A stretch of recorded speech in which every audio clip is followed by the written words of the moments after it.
신약성경 411쪽, 412쪽이 되겠습니다.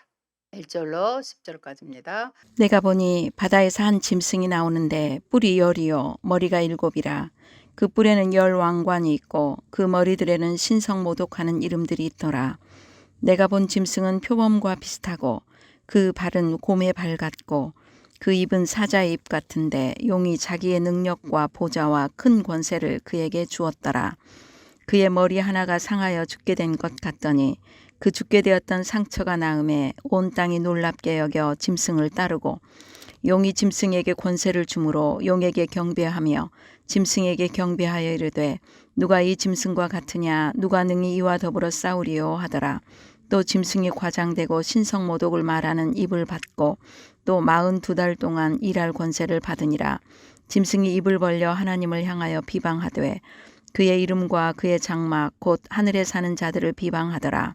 또 권세를 받아 성도들과 싸워 이기게 되고 각 족속과 백성과 방언과 나라를 다스리는 권세를 받으니 죽임을 당한 어린 양의 생명책에 창세 이후로 이름이 기록되지 못하고 이 땅에 사는 자들은 다 그 짐승에게 경배하리라. 누구든지 귀가 있거든 들을지어다. 사로잡힐 자는 사로잡혀 갈 것이요 칼에 죽을 자는 마땅히 칼에 죽을 것이니 성도들의 인내와 믿음이 여기 있느니라. 아멘. 오직 예수님, 예수 그리스도의 은혜와 평강이 있을지어다. 아멘. 오늘 우리에게 주신 말씀은 벌써 요한계시록 13장이네요. 1절로 18절이고요. 두 번째 짐승의 표와 666, 두 번째 짐승의 표와 666이라는 말씀을 전하려고 합니다. 한동안 베리칩이 666이니 받지 말라는 경고성 그런 주장이 있었습니다. 베리칩은 생체 검증을 위하여 사람의 피하에 삽입하는 체내 이식용 마이크로칩입니다. 쌀알 만한 크기이며 그런데 거기에 126개의 정보 문자와 데이터 전송용 전자코일, 동족 콘덴서 등이 실리콘 유리 튜브 속에 쌀알만한 그 속에 들어 있습니다. 그 이전에는 짐승표 666이 바코드나 컴퓨터라고도 하였습니다. 베리칩을 받으면 지옥 가니까 절대 받지 말라는 피켓을 들고 열심히 신호등 네거리에서 전도하는 모습도 보았습니다. 베리칩이 짐승의 표일까요? 게마트리아라는 생소한 것을 대입하면 나중에 말씀드릴게요. 666은 사람의 수입니다. 통제 수단으로 적그리스도가 짐승표를 사용할 것입니다. 여러분, 성도로서 하나님의 나라의 가치를 실현하며 우리의 믿음을 지키면서 거룩하게 살고자 하면요, 많은 불이익과 핍박이 어려움이 따릅니다. 왜냐하면 우리가 사는 세상은 하나님과 그의 나라를 대적하며 성도들을 핍박하는 원수 세력이 포진해 있기 때문에 그렇습니다. 이런 이유 때문에 세상의 가치와 타협하거나 믿음의 길을 포기하는 경우가 발생하기도 합니다. 오늘 본문의 13장은 12장과 맞물려 있기 때문에 다시 간단하게 12장을 짚고 넘어갑니다. 용이 하나님 앞에서 성도들을 계속 고발하고 참소하다가 하늘에서 땅으로 쫓겨났습니다. 이 용은 어둠의 권세 잡은 자를 상징하는데 이미 패망이 결정되어 있지만 마지막 그도 죽을 힘을 다해 여자의 남은 자들, 즉 교회를 끝까지 미혹하여 해치려고 전쟁을 준비하며 서 있었습니다. 자신을 대신해 이 전쟁을 수행할 대리자를 모으는 것이 오늘 본문의 13장의 내용입니다. 오늘 본문은 이러한 적대적 세력이 어떠한 특징을 가지고 있는가를 살펴보며 그렇다고 하면 우리가 어떠한 마음 자세를 가지고 있어야 하는지를 살펴보고자 합니다. 첫째, 1절에서 10절에 보면 첫째 짐승의 등장과 활동입니다. 첫째 짐승은 어디에서? 바다에서 나온 짐승의 완상입니다. 앞서 12장 17절에서 용이 바다 모래 위에 섰더라고 되어 있습니다. 용은 아들과 여자와의 싸움에서는 어쨌습니까? 패배하고 말았습니다. 그러자 이제 여자의 남은 자손과의 최후 일전을 준비하는데 이를 위해 자기를 도울 동역자가 필요합니다. 용이 바다 모래 위에 서 있게 된 것은 바로 동역할 사자의 등장을 예고합니다. 바다에서 나온 첫째 짐승의 모습은 뿔이 10개와 머리가 7개입니다. 용의 모습과 동일하게 묘사하고 있지만 다른 존재이며 그 역할도 차이가 있음을 보여주고 있습니다. 10개의 뿔과 7개의 머리는 구약적 배경을 가지는데 다니엘서 7장에서 다니엘이 환상 가운데 보잖아요. 소개하는 네 짐승의 이미지를 조합한 모습입니다. 그런데 정말 중요한 것은 머리가 7개이고 뿔이 10개가 달린 것의 존재입니다. 다니엘이 보았던 네 짐승은 해석을 하면 네 왕을 이야기하는 것으로 네 개의 나라를 말합니다. 어떤 나라일까요? 바벨론과 메데아 바사, 다른 말로 페르시아죠. 그 다음에 헬라, 그 다음에 마지막 제국이 로마입니다. 다니엘이 정작 궁금했던 것은 그 무엇보다도 가장 강력하고 무서운 짐승으로 등장했던 뿔이 10개 달린 넷째 짐승의 정체입니다. 이 넷째 짐승이 성도들을 이겼는데 한시적인 세력을 갖게 되고요. 이기는 것처럼 행세하고 승리할 것이라고 합니다. 넷째 짐승은 누구라고요? 로마라고 하는 것입니다. 먼저 10개의 뿔은 네 짐승 중에서 가장 강력한 힘을 가진 네 번째 짐승과 동일한 모습입니다. 11번째 왕은 먼저 있던 자들과 다르고 넷째 짐승으로 상징되는 큰 왕국을 강력한 나라로 부강하게 하며 그 결과 하나님을 대적하고 성도들을 괴롭게 합니다. 7머리의 숫자 역시 요한계시록의 첫째 짐승을 다니엘서 7장을 배경으로, 그러니까 오늘 좀 다니엘서를 가서 유심히 살펴보시기 바랍니다. 하나님 나라에 대적하는 악의 세력으로 설정하는 목적으로 사용되고 있습니다. 다니엘서에서는 이 짐승이 각각 따로따로 등장하죠. 이것에 반해 요한계시록에는 이 짐승을 한 몸으로 묘사합니다. 이 세력이 당시에 감당했던 역할이 하나님의 백성들을 핍박하고 환란을 불게 하는 적그리스도의 역할입니다. 적그리스도가 지금 나왔죠. 오늘날 적그리스도는 그리스도를 흉내냅니다. 어린 양 흉내를 내므로 성도들을 미혹하고 헷갈리게 만들어 무엇이 진짜인지 모르게 만드는 것이 진짜 위협입니다. 이 적그리스도가 용으로부터 사탄, 마귀로부터 권세를 받았는데 그 권세 또한 제한적입니다. 하지만 휘두르는 위력이 만만치 않습니다. 용, 곧 사탄은 여자 혹은 여자의 남은 자손과 대적하기 위한 적대적 세력으로 첫째 짐승을 불러내어 능력을 그에게 부여하고 있습니다. 이는 교회 공동체를 핍박하는 로마 제국의 황제들의 배후에는 사탄이 작용하고 있다는 것을 의미합니다. 용의 권세를 받고 경배받는 짐승의 모습입니다. 용이 큰 짐승에게, 첫 번째 짐승에게 권세를 주었기 때문입니다. 악한 세상의 세력은 사탄의 조종을 도와 교회 공동체를 핍박하는 일에 가담하고 있습니다. 짐승이 죽은 줄 알았는데 아직도 마지막 교회와 성도들을 해치기 위해 발악을 하고 있습니다. 세상이 용에게, 이 짐승의 세력에게 경배하고 절하는데 이것이 바로 로마 시대에 있었던 일입니다. 첫째 짐승의 활동입니다. 첫째 짐승은 과장되고 신성 모독을 말하는 입을 허락받았습니다.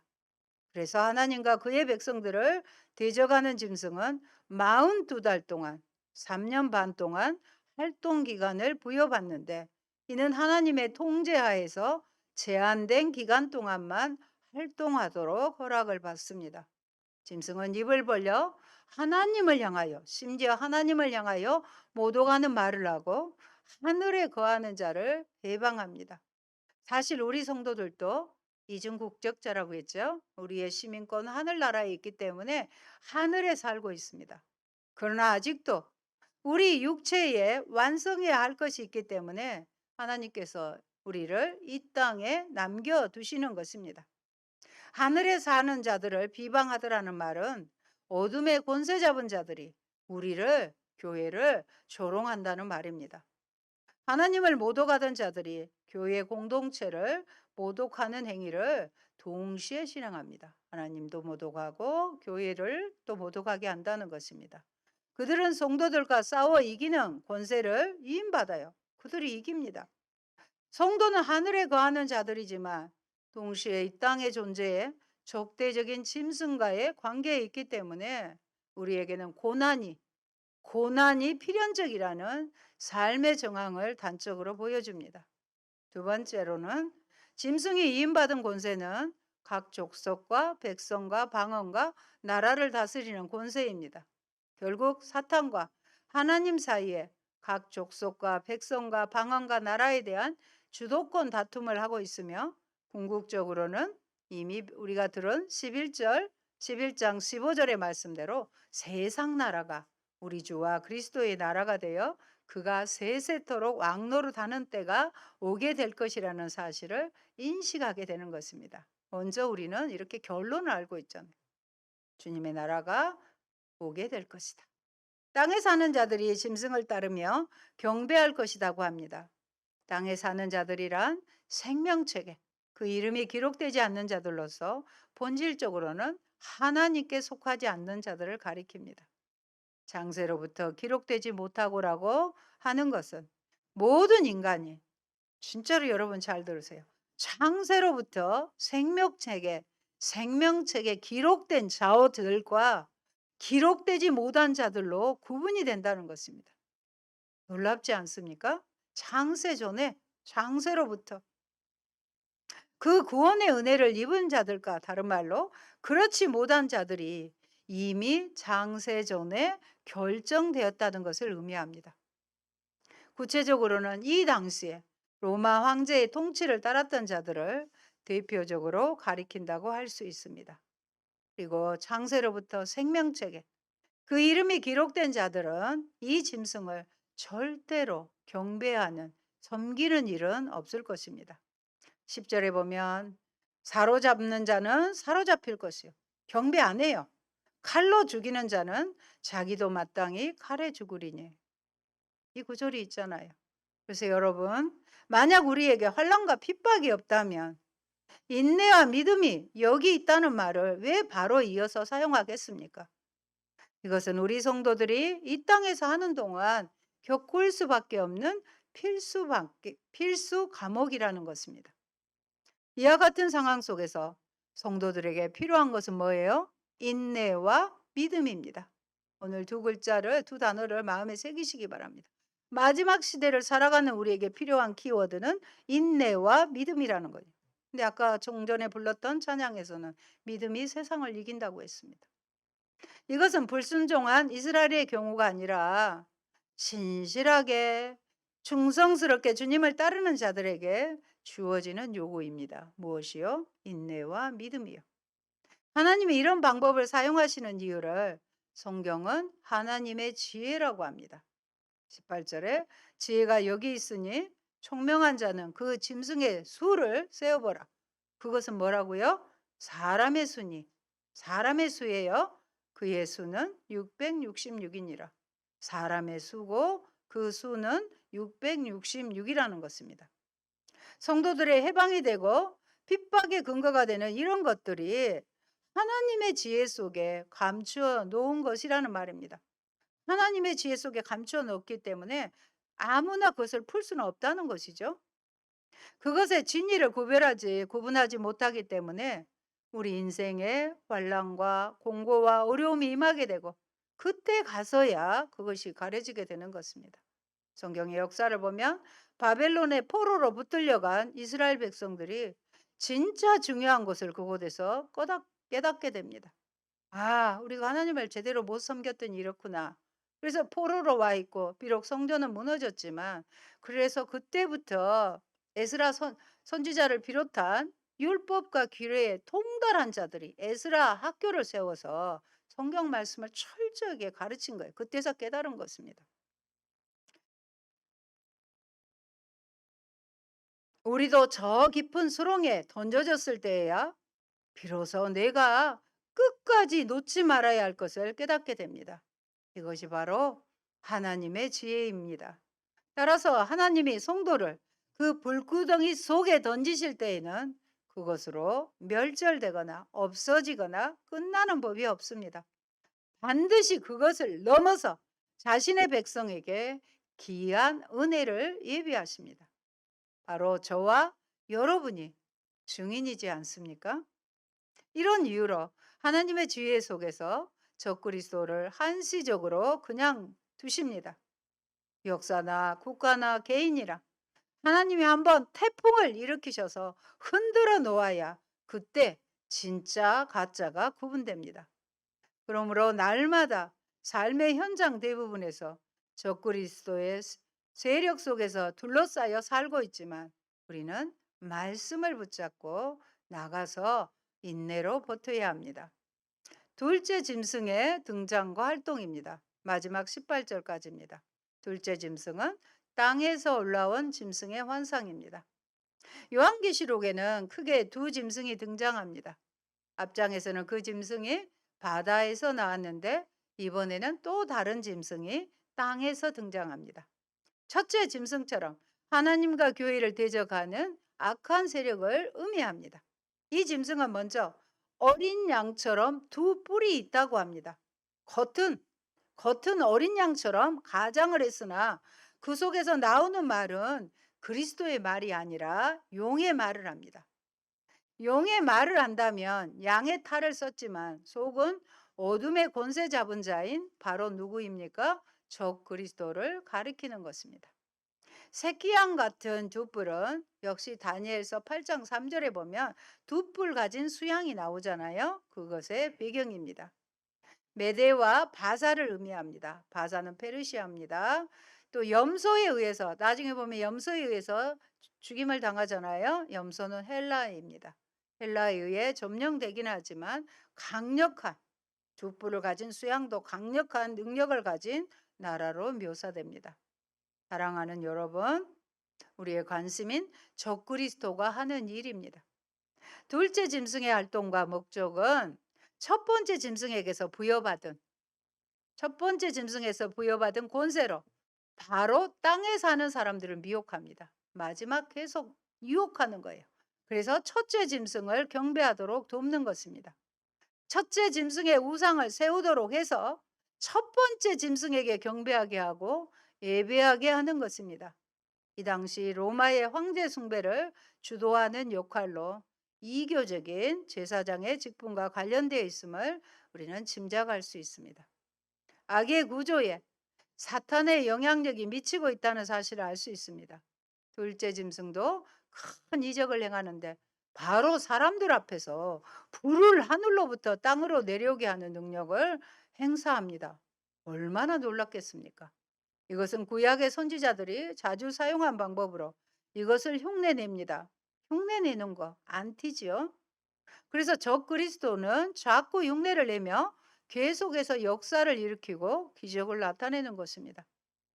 그래서 땅에 거하는 자들을 미혹하여 칼에 상하였다가 살아난 짐승을 위하여 우상을 만들라고 합니다.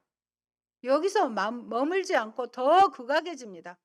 첫 번째 짐승에게 경배하지 않았다는 이유로 얼마나 많은 그리스도인들이 죽임을 당했는지에 대해 히브리서 기자가 증언하고 있습니다. 더불어 혐을 당하고 짐승의 가죽을 씌워 원형 경기장에서 물어뜯김을 당하고 토굴에서 환란을 겪게 했던 일들이 히브리서에 그대로 기술되어 있습니다. 로마의 콜로세움을 갔었는데 그 당시 성도들의 고난과 환란을 생각하니 울컥하고 눈물이 솟아났습니다. 그리고 한동안 울었습니다. 그래서 피곤했던 안구 건조증이 나아버렸던 적도 있습니다.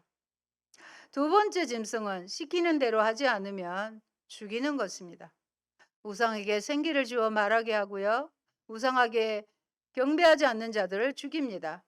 표면적으로는 첫째 짐승으로부터 권세를 공급받는 것처럼 보이나 하나님으로부터 그 활동이 허용과 제한을 동시에 받고 있음을 보여주는 것입니다. 따라서 우상 숭배를 거부하도록 부름받은 교회 공동체에게 고난이 주어질 것을 예상하게 됩니다. 우리가 첫 번째 십계명이 뭐예요? 나 이외에는 다른 신을 잊게 하지 말라. 하나님이 가장 싫어하는 것이 우상인데 그 우상을 거절하게 되니까 고난을 올 수밖에 없는 거예요. 그러므로 그리스도인들은 적대적 세력의 도전에 대해 적절하게 준비할 수 있어야 하는 거예요. 준비하고 있어야 돼요. 그런데 이것이 다가 아닙니다. 16절 한번 보실까요? 16절. 그가 모든 자, 곧 작은 자나 큰 자나 부자나 가난한 자나 자유인이나 종들에게 그 오른손이나 이마에 표를 받게 하고 이 표를 가진 사람들만 매매를 할 수 있도록 사회 체제를 만드는 것입니다. 또 그 짐승의 수를 세어보라고 합니다. 이것은 여러 마리의 짐승이 있다는 말이 아닙니다. 사람의 수입니다. 666, 666입니다. 따라서 우리가 이해하는 그런 짐승이 아니라 사람을 지칭하는 특정한 묘사인 것입니다. 저가 두 번째 짐승이 모든 계층의 사람들에게 짐승의 표를 받게 하여 짐승의 소유가 되게 합니다. 여기서 표란 짐승에게 속해 있다는 표시로 주어집니다. 요즘에 소 키우고 목축하는 사람들 보면 귀에 그 사람 나름대로의 어떤 표가 인식이 있잖아요. 그거하고 같습니다. 반면에 하나님의 이는 그리스도에게 속하였다는 표시로 주어집니다. 표가 찍혀진 오른손이라 이 말은 가장 쉽게 드러나는 신체의 부분이라는 점에서 사용됩니다. 오른손은 여기 손만 하는 게 아니라 어깨에서부터 손끝까지 전체를 얘기합니다. 짐승에 속하였다는 것을 분명하고 명백하게 표시할 것을 요구하는 것이라 할 수 있습니다. 짐승의 표를 받게 하는 것은 짐승의 소유로서, 잘 들으세요. 짐승의 소유로서 확증하는 것이며 짐승에게 속한 자는 짐승을 그들의 주로 주님으로 경배하지 않을 수 없는 것입니다. 그리고 이 표를 가진 자들만이 매매를 할 수 있습니다. 우리가 살기 위해서는 매매를 해야 되잖아요. 뭔가를 사고 또 나에게 필요한 것을 팔 수도 있습니다. 장사해야 되죠. 실제로 요한계시록 내에서 교회 공동체가 경제적 제약으로 인한 빈곤의 처지에 있게 되는 상황을 기록한 내용이 있습니다. 우리가 앞서 본 계시록 7장 16절에서는 7교회 중에서 서머나 교회나 빌라델비아 교회는 이러한 경제적 제재에 의해 자동적으로 빈곤에 처하게 되었습니다. 또 계시록 7장 16절에서는 하늘의 성도들이 결코 줄이거나 목마르지 않는 것을 언급하는데 그들이 이 세상에서는 빈곤과 굶주림으로 괴롭힘을 받았음을 반증하고 있는 내용입니다. 북한의 지하교회 성도들 굶주리죠. 고난 당하고 있는 것과 마찬가지입니다. 이 표가 짐승의 이름 혹은 짐승의 수라고 밝히고 있습니다. 그 이름의 수란 그 이름이 짐승의 이름과 동격 관계로 짐승의 이름을 숫자로 나타낸 것을 의미합니다. 짐승의 이름을 적그리스도의 이름을 숫자로 나타냈다는 것입니다. 앞서 말씀드린 게마트리아 좀 생소하죠.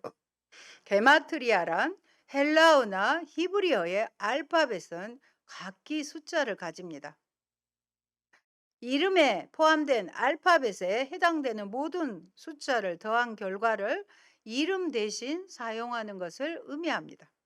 이름의 수는 바로 짐승의 이름에 대한 다른 표현입니다. 예전에 컴퓨터 하면 영어 스펠링 있잖아요. 거기에다 숫자를 다 더하면 공교롭게도 666이 나왔습니다. 요한은 이러한 짐승의 수와 관련하여 독자들에게 우리에게 지혜와 총명을 요구합니다. 다니엘서 12장 10절입니다. 오직 지혜 있는 자는 깨달으리니 오직 지혜 있는 자는 깨달으리니라는 문구를 연상하게 됩니다. 그의 이름의 수는 666이며 666이며 시저 황제 네로의 헬라어 이름을 히브리어로 음역한 후 그 이름에 내포된 모든 숫자를 합한 것과 동일하기 때문입니다. 다시 한번 짐승이 네로 황제의 모델로 묘사되고 있음을 보여줍니다. 그래서 성서학자들은 대체적으로 666이 로마 제국의 황제 네로를 지칭하는 데 동의합니다. 왜냐하면 네로는 로마의 역대 60 몇 명에 달하는 왕들 중에서 가장 극악한 왕이었기 때문입니다. 여러분, 여기서 이 짐승의 뼈 666이 가져다 주는 것은 그 당시 사람들이 지향하고 있었던 것입니다. 그때는 이 666에 경배를 해야 먹고 살도록 사회 구조를 바꿔놓았습니다. 바로 길드라는 상인조합을 만들어 여기에 가입이 되어야만 거래를 하면서 살 수 있도록 한 것입니다.